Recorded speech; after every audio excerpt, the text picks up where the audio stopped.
Dari beberapa pendapat para ahli, dapat dikatakan pendidikan kejuruan merupakan serangkaian aktivitas dan ekosistem yang terbentuk, memuat kegiatan belajar, mengajar, dan kolaborasi yang berdasar pada pemenuhan kompetensi keahlian nasional, sehingga peserta didik dapat lulus dan bekerja secara profesional pada bidang tertentu.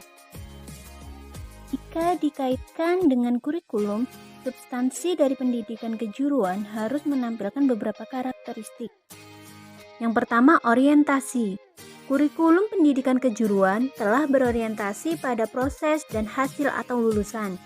Yang kedua, dasar kebenaran atau justifikasi. Justifikasi untuk program pendidikan kejuruan adalah adanya kebutuhan nyata tenaga kerja di lapangan kerja atau di dunia usaha dan industri. 3. Fokus. Lingkungan belajar pendidikan kejuruan mengupayakan di dalam mengembangkan pengetahuan peserta didik, keahlian meniru, sikap, dan nilai, serta penggabungan aspek-aspek tersebut dan aplikasinya bagi lingkungan kerja yang sebenarnya. 4. Standar keberhasilan di sekolah. Kriteria untuk menentukan keberhasilan suatu lembaga pendidikan kejuruan diukur dari keberhasilan peserta didik di sekolah. Hubungan erat dengan keberhasilan yang diharapkan dalam pekerjaan dengan kriteria yang digunakan oleh guru dengan mengacu pada standar atau prosedur kerja yang telah ditentukan oleh dunia kerja, dunia usaha, dan dunia industri. Kelima, standar keberhasilan di luar sekolah. Standar kelulusan di luar sekolah dilakukan oleh dunia usaha dan dunia industri yang mengacu pada standar kompetensi sesuai bidang keahlian atau produk yang dihasilkan oleh masing-masing industri. Keenam, hubungan kerjasama dengan masyarakat. Perwujudan hubungan timbal balik berupa kesediaan dunia usaha atau industri menampung peserta didik untuk mendapat kesempatan pengalaman belajar di lapangan kerja atau industri, merupakan bentuk kerjasama yang saling menguntungkan. Ketujuh, keterlibatan pemerintah pusat.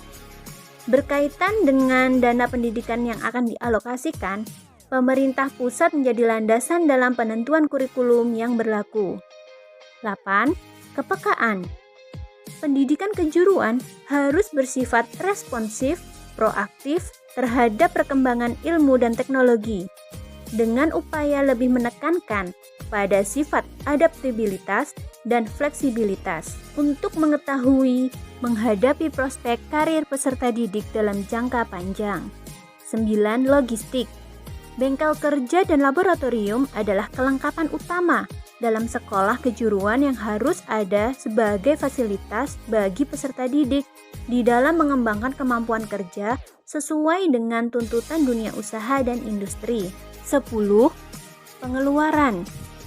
Pengeluaran rutin sebagai biaya pendidikan pada pendidikan kejuruan yang menunjang kegiatan pembelajaran, termasuk di dalamnya peralatan harus diperbaharui secara periodik, berharap dapat memberikan pengalaman belajar yang sebenarnya bagi peserta didik sebagaimana layaknya di industri.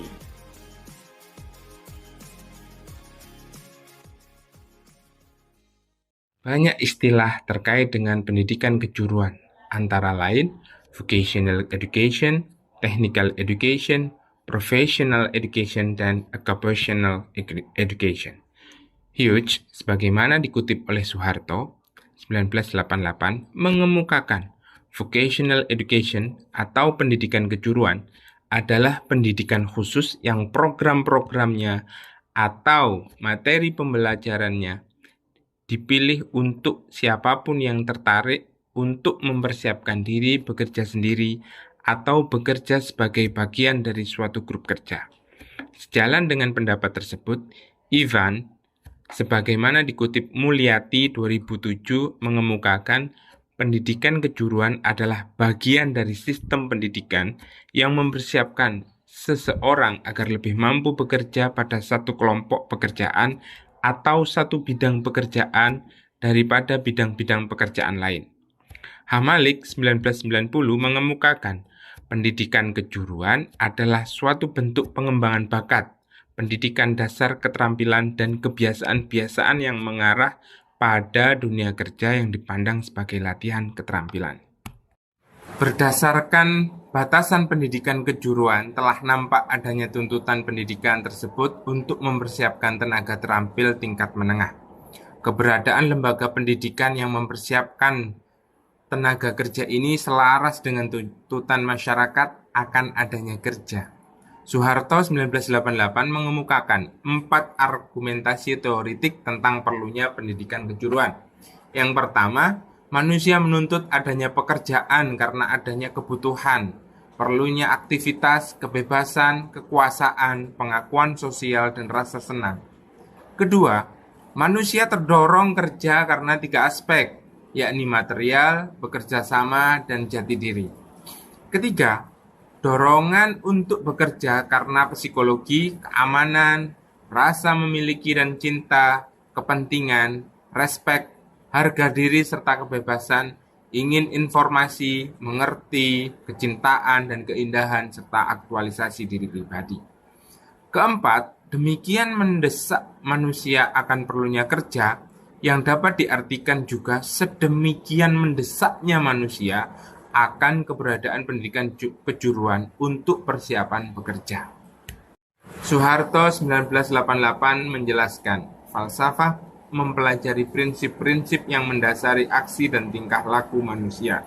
Dengan demikian, kedudukan filosofi adalah sebagai landasan pemikiran, perkataan, dan perbuatan seseorang. Falsafah akan memberikan arah yang diperlukan untuk pelayanan pendidikan dan pengajaran selain kerangka kerja di mana tujuan-tujuan, maksud, dan kegunaan tersebut dibangun. Karakteristik pendidikan kejuruan menurut Johar adalah sebagai berikut.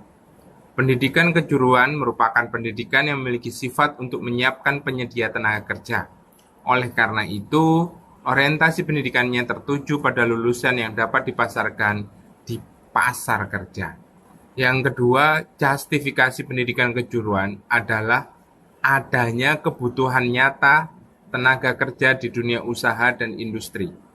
Yang ketiga, pengalaman belajar yang disajikan melalui pendidikan kejuruan mencakup domain efektif, kognitif, dan psikomotorik yang diaplikasikan baik pada situasi kerja yang tersimulasi lewat proses belajar mengajar maupun situasi kerja yang sebenarnya.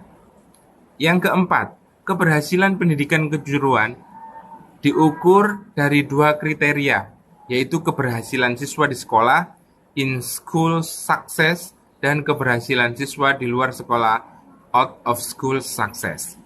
Kriteria pertama meliputi keberhasilan siswa dalam memenuhi persyaratan kurikuler, sedangkan kriteria kedua diindikasikan oleh keberhasilan atau penampilan lulusan setelah berada di dunia kerja yang sebenarnya. Yang kelima, pendidikan kejuruan memiliki kepekaan atau daya sway, responsiveness terhadap perkembangan dunia kerja. Oleh karena itu, pendidikan kejuruan harus bersifat responsif dan proaktif terhadap perkembangan ilmu dan teknologi, dengan menekankan kepada upaya adaptabilitas dan fleksibilitas untuk menghadapi prospek karir anak didik dalam jangka panjang. Selanjutnya, bengkel kerja dan laboratorium merupakan kelengkapan utama dalam pendidikan kejuruan untuk dapat mewujudkan situasi belajar yang dapat mencerminkan situasi dunia kerja secara realistis dan edukatif. Selanjutnya, hubungan kerjasama antar lembaga pendidikan kejuruan dengan dunia usaha dan industri merupakan suatu keharusan, seiring dengan tingginya tuntutan relevansi program pendidikan kejuruan dengan tuntutan dunia usaha dan industri.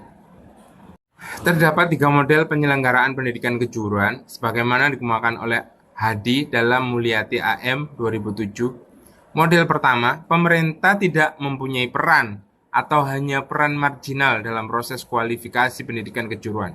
Model ini sifatnya liberal, namun kita dapat mengatakannya sebagai model berorientasi pasar, market-oriented model.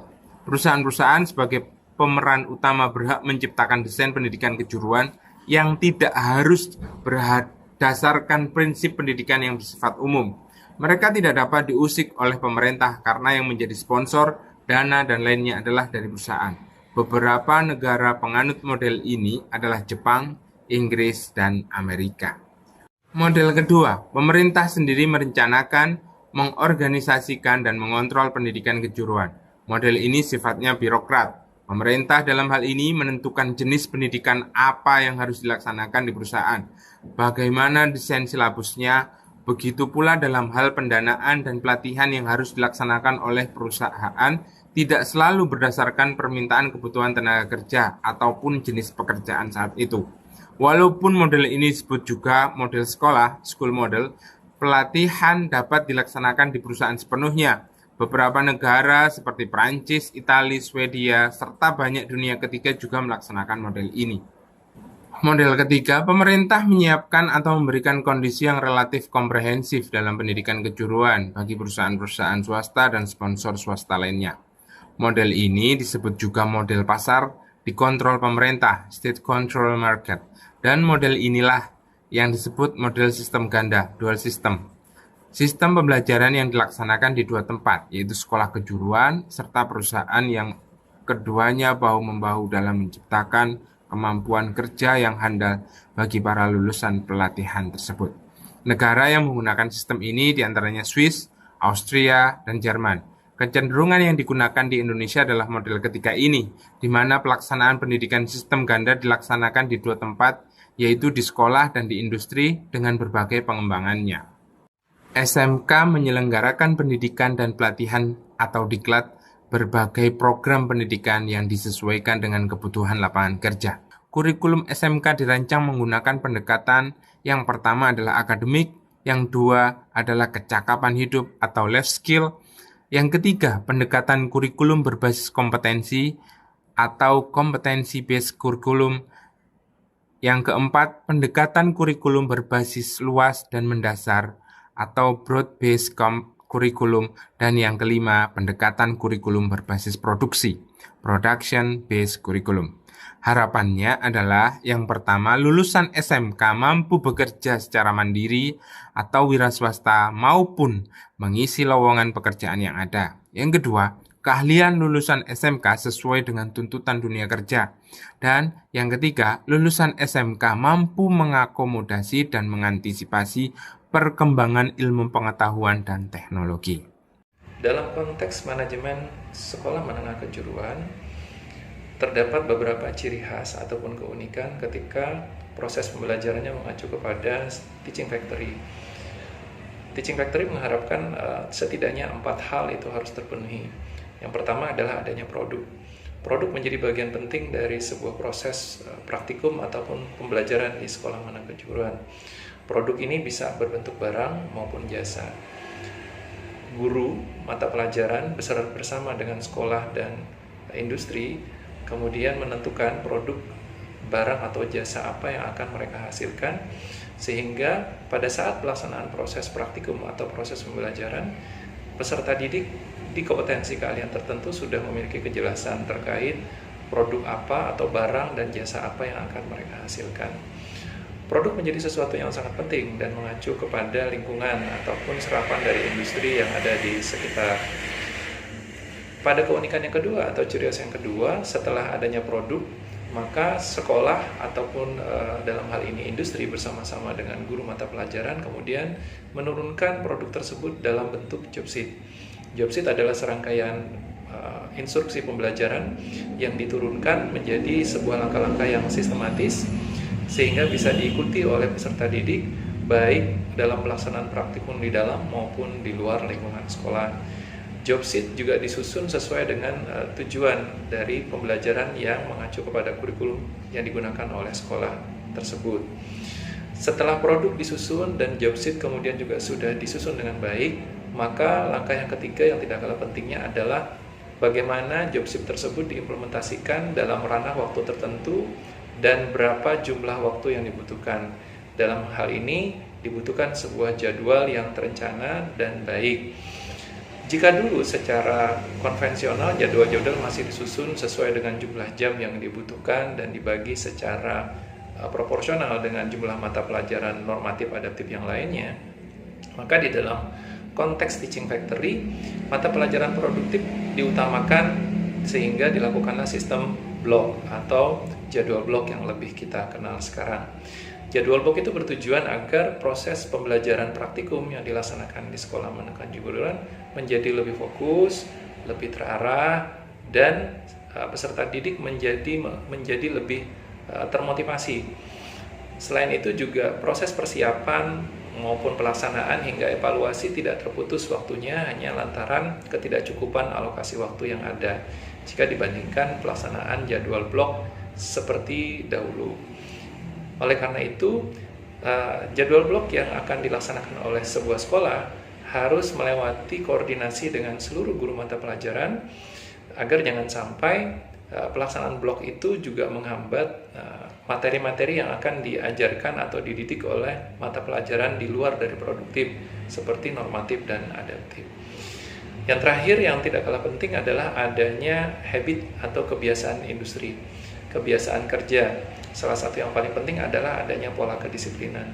Kedisiplinan menjadi hal yang mutlak bagi sekolah menengah kejuruan, khususnya yang ada di dalam diri peserta didik, bagaimana mereka berupaya secara maksimal agar seluruh instruksi atau seluruh hal yang sudah ditetapkan atau apa yang sudah mereka tentukan itu bisa dijalankan dengan sebaik-baiknya. Kedisiplinan menjadi hal yang sangat fundamental dalam pelaksanaan pembelajaran, mulai dari penentuan produk, kemudian penggunaan job sheet yang benar, penggunaan alat, terutama alat-alat yang berkaitan dengan mesin. Kedisiplinan itu menjadi hal yang tidak bisa dibantah sama sekali. Kemudian juga harus adanya penggunaan bahan yang efisien, karena itu terkait dengan habit atau kebiasaan yang nantinya akan bisa mereka bawa pada saat mereka bekerja di industri. Oleh karena itu, keempat faktor ini atau ciri khas ini menjadi hal yang unik atau karakteristik yang tidak dimiliki oleh sekolah menengah umum. Oleh karena itu, sesuai dengan tujuannya, sekolah menengah kejuruan memiliki aspek yang begitu spesifik dengan harapan agar peserta didik bukan hanya dibekali kemampuan mendasar terkait normatif maupun hal-hal yang sifatnya adaptif, tapi juga yang lebih penting adalah adanya kemampuan atau skill yang diwujudkan dalam kompetensi keahlian sesuai dengan standar kompetensi keahlian nasional Indonesia. Pada lampiran 7 Permendikbud nomor 34 tahun 2018 tentang Standar Nasional Pendidikan Sekolah Menengah Kejuruan atau Madrasah Aliyah Kejuruan, terdapat prinsip pengelolaan sekolah menengah kejuruan atau SMK. Ada 7 prinsip di dalamnya. Yang pertama adalah kemandirian, lalu keadilan, keterbukaan, kemitraan, partisipatif, efisiensi, dan akuntabilitas. Nah, di dalam kemitraan, sekolah melakukan kolaborasi dengan mitra-mitra terkait yang telah ditentukan sesuai dengan standar kurikulum yang digunakan di sekolah tersebut. Jadi, dalam bermitra, ini biasanya dilakukan dengan mitra usaha dunia dan industri, atau kita sebut dengan DUDI. Terjadi kolaborasi atau kerjasama, baik internal maupun eksternal. Bekerjasama melibatkan masyarakat maupun orang tua, melibatkan lembaga pendidikan lain, lembaga di luar, instansi pemerintahan, serta masyarakat sipil lainnya. Dengan bermitra, sekolah mampu menjadi jembatan bagi peserta didik untuk dapat mendapatkan praktik langsung dan fasilitas-fasilitas yang memadai sesuai dengan vokasi yang telah dipilih. Dalam kolaborasi atau kemitraan diharapkan mampu menghadirkan lulusan yang siap bekerja dan memiliki hard skill serta soft skill sesuai dengan tujuan pembelajaran dan pendidikan nasional. Kemitraan DUDI adalah salah satu pengelolaan pada sekolah menengah kejuruan yang membedakan dengan pengelolaan pada sekolah menengah umum. Salah satu yang sudah saya lakukan untuk kemitraan DUDI ini adalah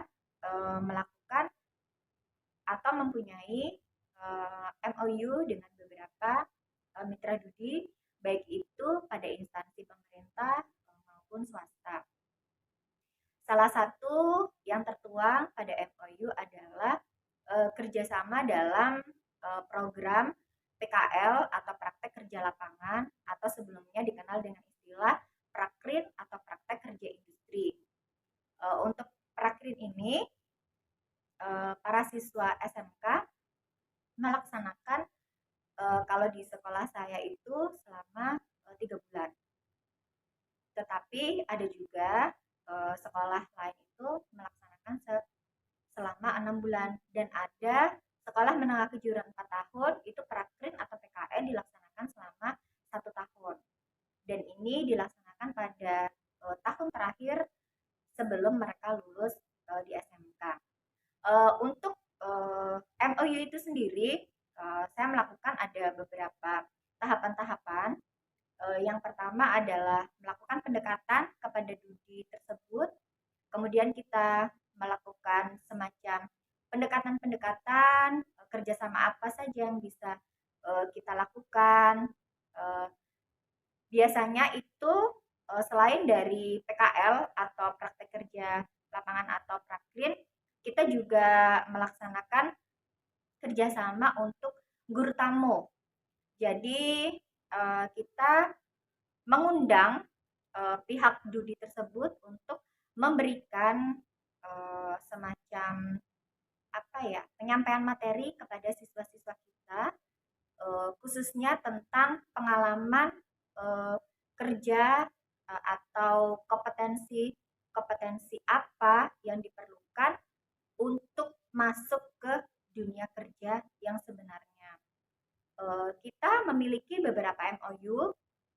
Kita punya MOU dengan Bank Rakyat Indonesia atau BRI, BTPN, PT Pos Indonesia, Jasara Harja, Dinas Perdagangan. Kemudian ada juga beberapa judi-judi seperti bengkel lokal, ada bengkel Honda. Kemudian kita juga ada MOU dengan minimarket di lokal. Sebenarnya yang paling penting dalam kemitraan judi adalah link and match kurikulum. Jadi kita pihak sekolah harus link kurikulum kita dengan judi. Jadi kompetensi-kompetensi apa yang mereka perlukan dari kita sebagai penyedia lulusan, supaya nanti setelah lulus mereka bisa direkrut oleh judi. Nah, ini harus ada link and match kurikulum dengan pihak judi. Jadi kita menyesuaikan sebenarnya kompetensi apa sih yang diperlukan judi, dan kita sebagai jasa penyedia lulusan harus bisa menyesuaikan juga dengan memberikan pengetahuan dan keterampilan sesuai dengan kompetensi yang mereka perlukan. Perekrutan siswa untuk melaksanakan PKL atau prakrit atau guru tamu dari judi untuk memberikan materi di sekolah kita. Selanjutnya, kemitraan judi ada yang penting juga adalah kelas industri, di mana di kelas industri ini SMK yang menjadi binaan dari suatu judi, misalnya kelas industri Honda, sekolah ini akan mendapatkan banyak keuntungan melalui salah satunya mungkin adalah bantuan peralatan yang up to date dari Honda, juga memberikan pelatihan kepada guru-guru untuk meningkatkan kompetensinya. Mungkin ini adalah bidang atau kompetensi keahlian teknik dan bisnis sepeda motor. Dan nanti sekolah akan mendapatkan keuntungan selain dari peralatan-peralatan yang up to date, kemudian juga bengkel yang sudah memenuhi standarisasi dari Honda. Dan ini akan memberikan keuntungan selain peralatan itu akan up to date dan guru-guru juga diberikan pelatihan, nanti akan berdampak pada Dan yang terpenting adalah bahwa apabila kita memiliki mitra dengan Dudi dan di mana peserta didik kita atau kami memiliki kualitas yang bagus dalam praktik lapangan di dunia usaha tersebut, maka besar kemungkinan bahwa ada peluang dia akan direkrut di dunia usaha tersebut.